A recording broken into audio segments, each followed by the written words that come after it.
50 pieces na grinder and drill set, 2-in-1. So ito yung grinder natin. So drill, so may mga bala na rin tong mga boss.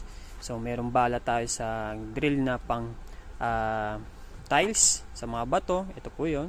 So meron na rin tayong bakal, tapos sa pangkahoy and pang bato.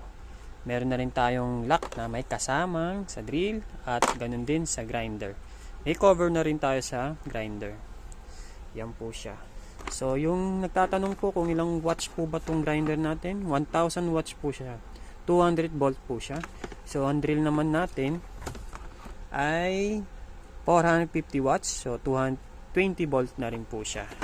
So yan guys, habol na kayo. Murang-mura na po siya.